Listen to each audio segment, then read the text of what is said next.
Save up on your electricity bill with Solco solar water heaters. Spokesperson of the department Sunil Jayaratne said that the imported consignments of substandard canned fish weighed 768 metric tons. He added the value of the stock is estimated to be in excess of 384 million rupees. The process of returning the consignments to China began after the Sri Lanka Standards Institute detected that the canned fish contains a heavy metal identified as arsenic above the approved limits. Containers ආවහම ඒකෙන් samples අරගෙන We test samples that are obtained from imported products. We observed elevated levels of arsenic in the recently imported consignments. Therefore, we directed the customs department to return these stocks. නිර්දේශ කරනවා custom එකට මේවා ප්‍රතිඅපනයනය කරන්න කියලා. ආහාර පරීක්ෂකවරුත් මේවා පරීක්ෂා. Food inspectors determined that the canned fish was unsuitable for consumption. Each container comprises 16 tons of salmon.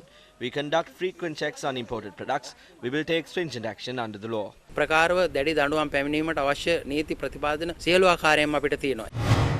Leader of the Jatika Janabalawegaya, Anurakumara Dissanayaka, had raised concerns in Parliament on stocks of canned fish that had been purchased by state-owned retailer Sathusa recently.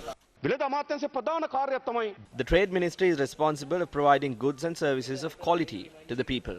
I would have preferred if Trade Minister Bandula Gunawardena is in this chamber. The chairman of Sathusa, that falls under the Trade Ministry, had purchased a stock of canned fish. The Sri Lanka Standards Institute investigated the stock as it contained 2.5% of arsenic. I am aware that Minister Bandula Gunawardena did not oppose that. He allowed the investigation to take place by understanding that the SLSI should inquire into substandard items if they are sold at an institution under his purview. But what was the ultimate result? The Sri Lanka Standards Institute was transferred from the purview of the Trade Ministry to the Technology Ministry. That is because the Sathusa chairman has close ties to certain top political figures. That is the truth.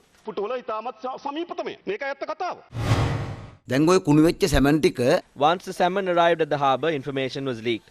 That was what led to a public outcry. Thereafter, they admitted the batch was substandard and sent it back. Then who bought this salmon into the country? That is our question. What are the decisions taken against them and what legal action will be instituted? Who bore that expense? This is public money. Now the public have no idea who brought this bad salmon to the country. Once garbage is brought, they did not even suffer legal consequences. Who will bear the expense of shipping the containers back? These are public funds. In this country, anyone can engage in corruption. If an ordinary man plucked 3 coconuts, he will be thrown in jail.